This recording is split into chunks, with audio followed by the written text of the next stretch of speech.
Sally Field is more than just a myth. She is among the last surviving examples of a time when acting was sacrifice rather than performance. From the maternal wisdom in Forrest Gump to the tender tenacity of Norma Ray, she is more than just an actor. She is a brave campaigner, a strong mother, and a woman with an unwavering presence. On Broadway, her voice used to reverberate. Award ceremonies were brightened by her presence, and generations have been inspired by her bravery. Sally Field is more than just a creative person. She is a representation of sincerity, compassion, and humanity. She has remained steadfast at the intersection of suffering and tenacity for over 60 years, transforming one's own pain into enduring art.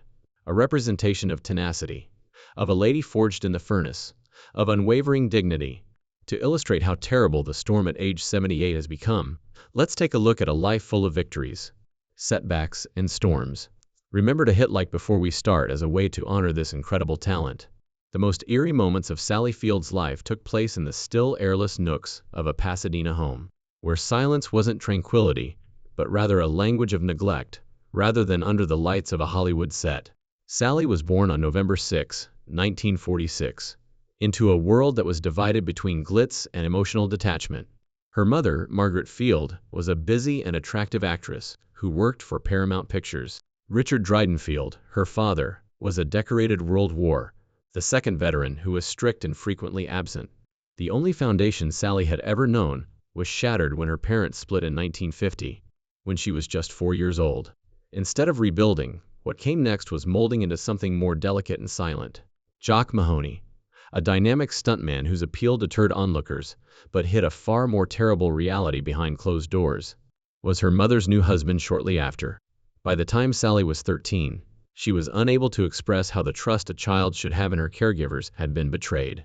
She disclosed in her 2018 memoir, In Pieces, that her stepfather had crossed extreme emotional and physical lines, leaving her with scars so deep they split something inside of her, rather than just bruise the skin. These were not miscommunications. They violated a child's safety, spirit, and feeling of worth, which is essential for survival. Even still, the deeper pain came from somewhere else, despite how terrible these deeds were. From a mother who did not stop it, did not inquire, and did not look. Instead, the girl who ought to have been shielded stood inconspicuously. Later, Sally would say that she felt like a child wailing inside, but no one was paying attention. A statement that still reverberates with an intolerable weight. She was not alone in that silence. She was characterized by it, but she discovered a surprising way out of that enormous mental wasteland. Ambition was not acting, it was a matter of survival. She seen characters on movie sets, where her mother worked, reveal things that were taboo in her own household. She sought solace in drama class at school, where changing into a different person meant getting away from the wounded girl. She once remarked, being someone who didn't feel afraid was made possible by acting. Furthermore, those early responsibilities weren't merely drills, they served as lifelines. A talent scout saw her at a high school party in the early 1960s, and invited her to try out for Columbia Studios. There was more to that invitation than just a chance. In a world that had been oblivious to her suffering, it was a glimmer of hope. However, the darkness persisted. Sally had to deal with a terrible situation at the age of 17 in 1963, an unintended pregnancy after a brief meeting at a graduation celebration. It was neither closeness nor love. Once more there was quiet, pressure, and perplexity. Rather than encouragement, she encountered icy disinterest. The person who had betrayed her confidence, her stepfather, assumed full control. He made arrangements for her to be transferred to a dubious facility in Tijuana, Mexico, on the other side of the border, without any communication or concern. An unfamiliar room, a disturbed girl, and a fresh wound that extended well beyond the physical were all that was present. No soft voices, no explanations. Dazed, alone, and further apart from herself than ever, Sally awoke. There was no sign of her mother. This moment became more than regret because of the absence, which hurt more than words could express. It has nothing to do with error. It was about being abandoned and viewed as a problem that needed to be fixed rather than as a daughter. But that agony changed in the years that followed. Her voice was fueled by the same silence that had before choked her. She rose for justice and survival, not politics. Sally Field, motivated by experience rather than theory, developed into a fervent supporter of women's rights, because she promised that no other girl should have to endure the agony of suffering alone. Having experienced it herself, Sally Field refused to allow her story be written by suffering. Rather, she transformed it into the fire that would propel her ahead. She entered the harsh maze of Hollywood in the middle of the 1960s, a place where dreams are created and destroyed simultaneously, with little more than raw ability and an unwavering drive. And she started her gradual, unlikely ascent. She received her first big role as the lively surfer girl Gidget in 1965, when she was just 18. A joyful outburst of sunshine that gave her a warm public persona and hundreds of fan letters, but also earned her the reputation of being lightweight. The bills were paid. It made her grin, but it didn't satisfy her inner desire. She developed the wide-brimmed habit 2 years later, in 1967, when she starred in The Flying Nun. This role made her famous and solidified her reputation as America's innocent sweetheart, but it also put her in a cage that she would eventually come to hate. She felt suffocated by producers' perception of her as the everlasting girl next door who flies. Intelligent and straightforward. Under the happy exterior, she was fracturing, hurting at the rejection of her more profound skills. Every time someone complimented her appeal, it seemed to minimize her depth. A reminder that nobody thought she could handle the pressure of genuine drama. She therefore made a decision that few would dare in the height of her television celebrity. She turned to go. She declined every sitcom part that was offered for almost 3 years, allowing her career to stagnate instead of being filled with meaningless employment. She vanished from television screens between 1968 and 1971, immersing herself in the demanding discipline of Lee Strasberg's Actors Studio, and stripping off in the sake of method acting. She confronted her hidden scars there, directing unsaid sorrow and unyielding determination into each breath, each sentence, each gesture. She frequently questioned if she belonged in the profession at all, because the process was so draining. Her absence was mocked by Hollywood elites, who wrote her off as a lost starlet whose early popularity would never convert into serious art. Years later, she admitted that she was troubled by the idea of completely giving up, and that she would have preferred to carry a tray at a diner than to continue selling a false version of herself. But things changed in 1976. A young woman with several personas, each arising from the splinters of a painful childhood, was the subject of Siebel's unvarnished and disturbing psychological play that year. Sally pulled from reservoirs of empathy and suffering that most people could never reach, embodying 13 different selves, each with its own rhythm, fragility, and history. She won her first Emmy for the performance, which astounded critics and left viewers speechless. She dispelled all stereotypes about herself at that instant, demonstrating to the outside world and to herself that genuine acting came from having the guts to face one's deepest scars, rather than from having a flawless smile or polished charm.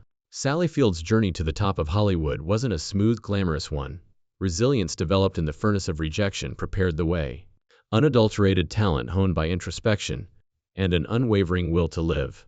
However, she lived through years so dark that they almost completely doused her light before the world cheered her name. Sally fell into a silence that was more than just not working between 1973 and 1976, when she was in her late 20s. It was the oppressive silence of a troubled spirit. She declined offers because she couldn't stand the idea of taking on yet another vacuous character that was made to suit the shallow mold of the industry. She was adrift unnoticed, and perilously near to thinking she had nothing more to offer, after Hollywood ate up her early popularity with bad casting and sweet-faced cliches. Her once bright spirit dwindled as she battled recurrent bouts of depression and compulsive eating in private, feeling less like a woman with ambitions worth fighting for, and more like a shadow passing through life. In Open Memories, she acknowledged that she even considered quitting acting completely and taking a job as a waitress, anything to avoid the hollowness of receiving recognition for a different version of herself. This was not an artist who paused to think. The woman was on the verge of giving up. Nevertheless, a decision took root somewhere in that void. She refused to have her finale written for her. That silent promise paid off in 1979, when Sally took a position that would change the trajectory of both her life and career at the age of 33. She played a Southern textile worker in Norma Rae, who dared to speak out against abuses committed by the union. And in doing so, she gave a rallying cry as well as a performance. On screen, she combined unwavering toughness with an unfiltered tenderness that seemed to originate from a place much deeper than what a screenplay could specify. Both critics and viewers were moved by the movie. She also held her first Oscar for Best Actress as she appeared on the Academy Awards platform that same year.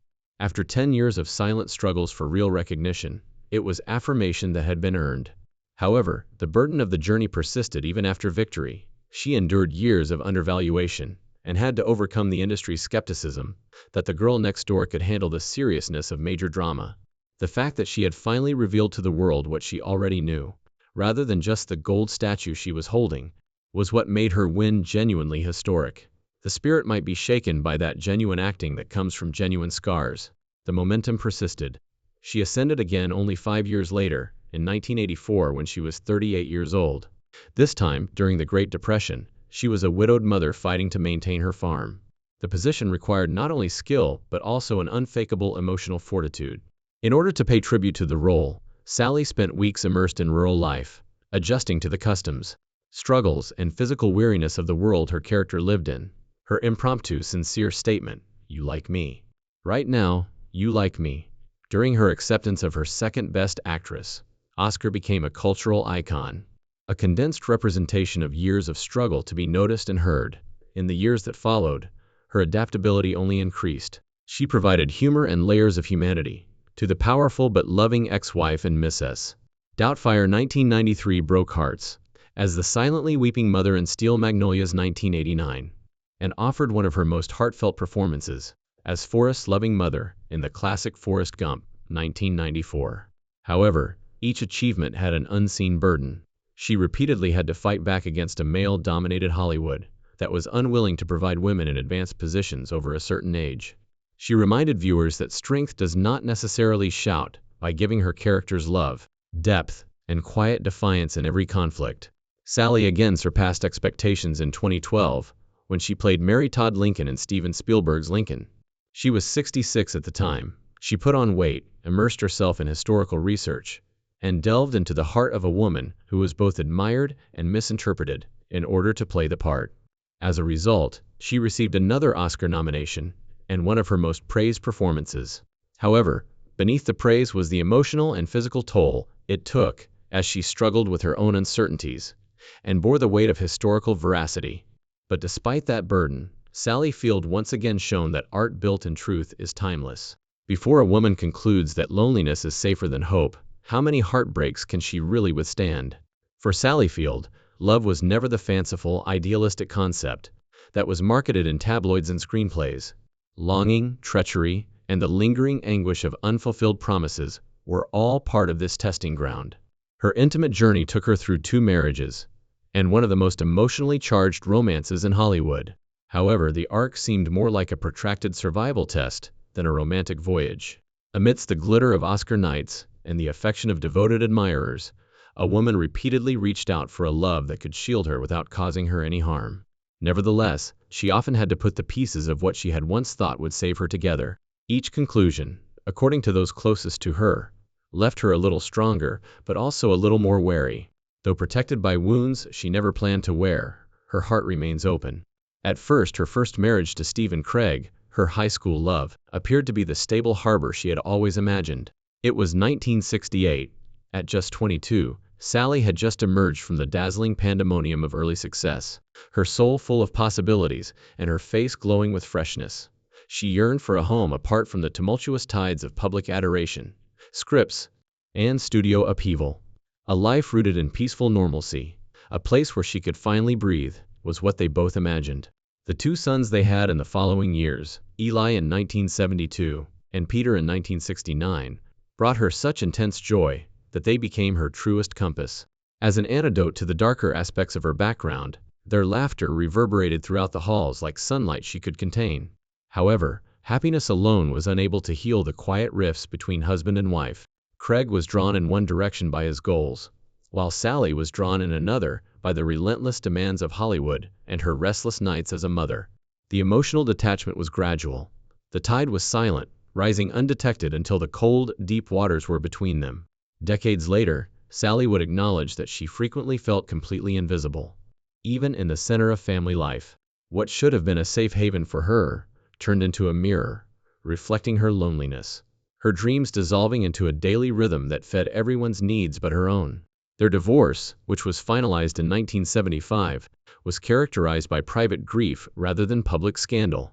A sobering introduction to the reality that love does not always provide protection, and that loneliness can creep in even within the walls you've built together. By 1973, at the age of 27, the marriage had completely fallen apart. In 1977, Sally was already a rising star in Hollywood, still bearing the unseen scars of battles fought in her personal life and career, and it was the first fracture in a long series, but it would not be the last. Then came Burt Reynolds, the man who had set off a collision of longing, admiration, and wounds that would take years to heal in Sally. The connection was fast, almost dramatic in its intensity, infused with energy, laughter, and the type of intoxicating passion that makes you believe in forever. They met on the set of Smokey and the Bandit, and 4 days later, the flame ignited into something furious and consuming. Behind the camera flashes, there was a different story, one written in the language of control, jealousy, and unsaid pain. Reynolds, at the height of his fame and influence, carried a swagger that could fill any room. To the public, they were the epitome of glamour, his rugged charisma, and her luminous warmth. Hollywood's golden couple walked red carpets as if they had stepped straight out of the screen. Beneath that, however, was a profound insecurity that permeated every aspect of their relationship. He could be captivating one minute and scathing the next, doubting her ability, undercutting her goals, and attempting to keep her genius under the shadow of his own. Even as she stood years later with an Academy Award for that very performance, he told her she wasn't talented enough, dismissing her outright when she was offered Norma Rae, a role that would define her career. In a moment that still stings in her memory, he refused to go to the 1980 Oscars with her, leaving her to celebrate the victory alone. "I was always trying to prove I was enough for him," she would later admit, her voice balancing steel and sorrow. The world saw her glowing on stage, but they didn't see the hollow ache in her chest as she left without the man she thought would be there to share it. She was even more open in her memoir, In Pieces. The cycle became a storm she could not seem to escape, moments of intense connection, followed by scathing, hurtful words, and she stayed through the turmoil, holding on to the hope that love might change what pain could not. "He made me feel small, belittled me, and controlled me, and I stayed, hoping I could make it right." Her final breakup in 1982 was not a clean break. Rather, it was a letting go that felt like tearing away a piece of herself. And she didn't leave because she stopped loving him, but rather because she made the decision to love herself more for the first time. However, as the years passed, she discovered that love does not heal what someone refuses to confront within themselves. The years went by, each one closing the door a little more tightly on what might have been. Until, near the end of his life, Burt described his voice as older and worn, carrying words she had once heard. For almost 30 years, they did not speak, not even by chance encounter, not a phone call, not a letter, and not even a chance encounter. She mourned him, not just the man, but the decades they lost to pride, fear, and the inability to meet in the middle. "You were the love of my life, but the years had changed her heart. It was too late," she wrote. "I had carried the weight of his love for too long, and by the time he offered it freely, I had already set it down."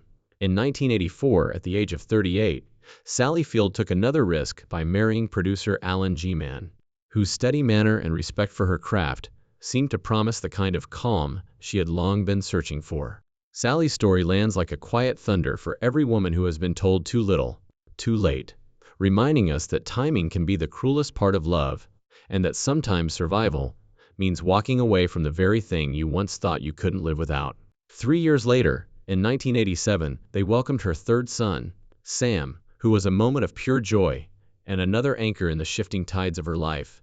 During those early years, their partnership felt different, less turbulent and more grounded, as though life had finally offered her a safe harbor after decades of emotional storms. When Sam came out as gay decades later, it was a revelation that brought them closer together rather than causing them to grow apart. And for Sally, it strengthened her voice as an ardent supporter of LGBTQ+ rights and expanded her understanding of unconditional love. The slow erosion of connection, the kind that leaves you sharing a home but living in different emotional worlds, was what broke their marriage, not scandal or betrayal, she reflected in interviews. "I felt like I had finally found quiet waters with Alan, but even then the tides pulled us apart." Over time, the stillness she had hoped for gave way to the familiar undercurrents of unmet needs and quiet dissatisfaction. "I've never been good at choosing a spouse," she joked in a 2024 interview.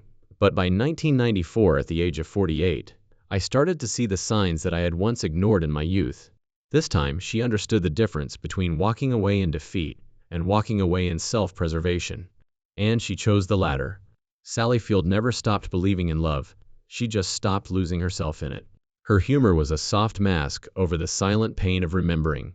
But beneath the grin was the reality of a woman who had endured the sweetest delusions and the sharpest edges of love.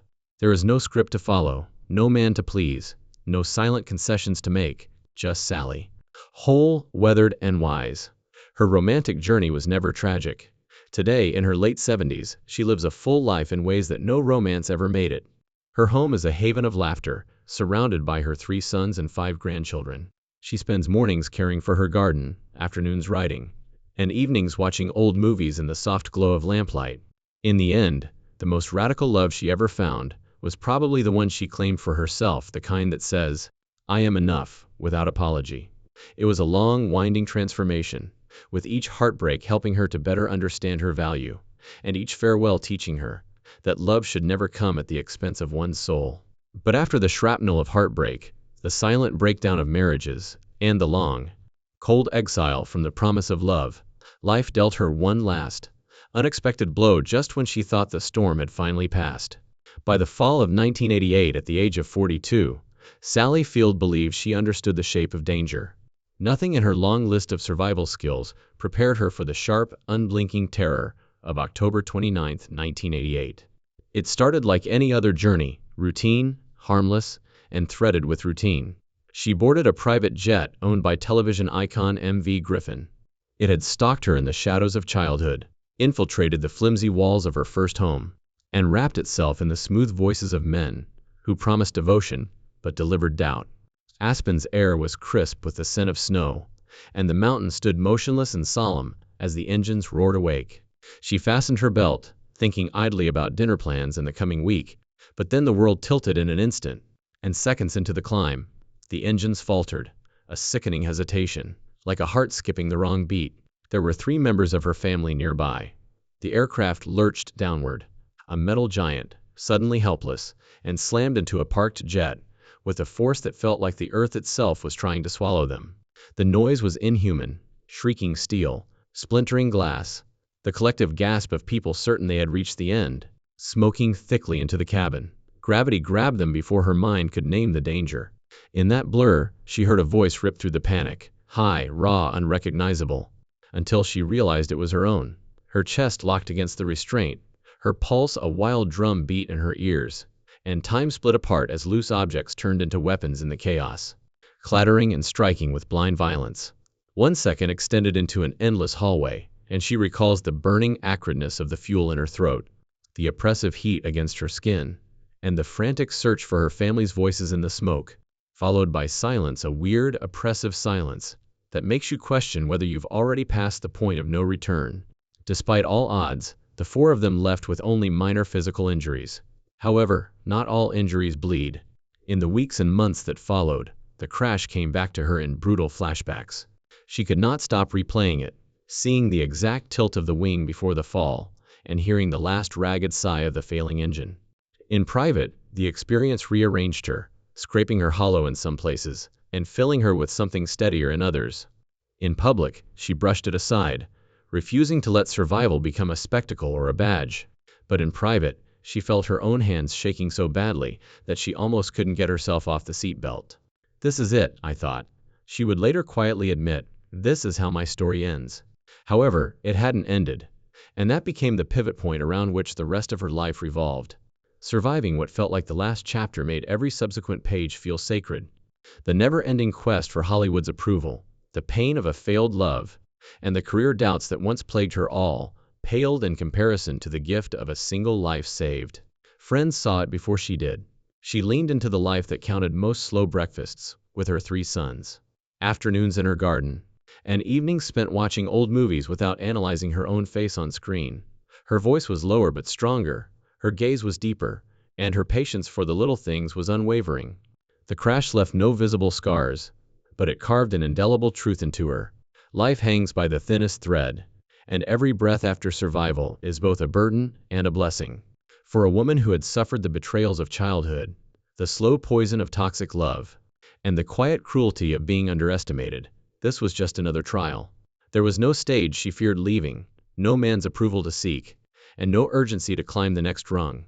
That day in 1988 was not the last phrase in Sally Field's story. Rather, it was a violent, breathtaking pause that signaled the conclusion of one chapter and the passionate beginning of another. And like the ones before it, she came out unscathed, albeit not unaffected. After decades of bracing against storms, Sally Field began to live in a way that feels almost like a long, gentle exhale.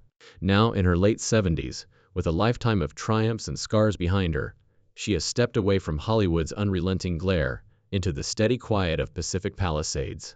From that moment on, every breath she drew carried the weight of that day, and the unwavering vow to live with more gratitude, courage, and heart than ever before.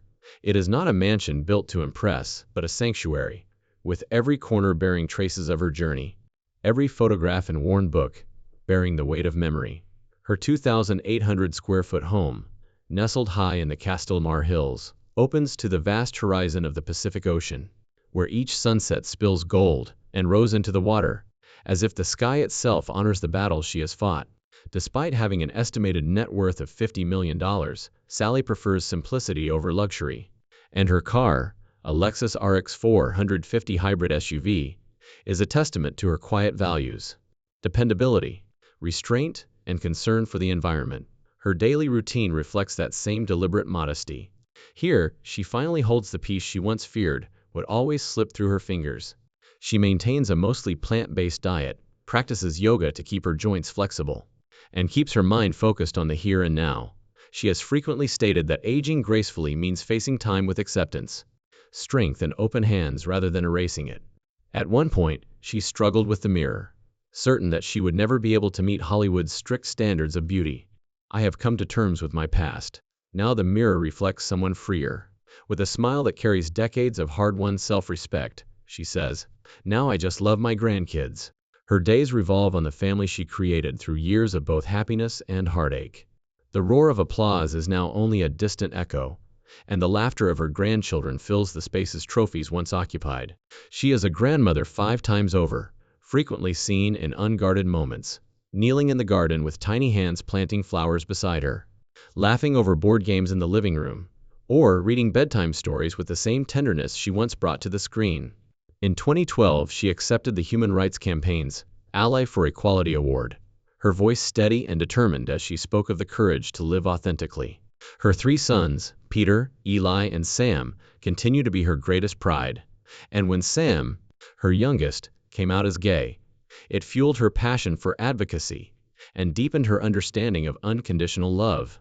Even in her later years, when she rarely appears in public, she continues to be a quiet but unwavering force for change. In 2019, she marched for climate action alongside Jane Fonda, even risking arrest to make her voice heard. She has also stood resolutely for women's rights, working with Vital Voices Global Partnership to elevate female leaders around the world. Her health, however, has required a different kind of courage. In 2005, she was diagnosed with osteoporosis, a condition that silently weakens the bones, and she never saw it coming.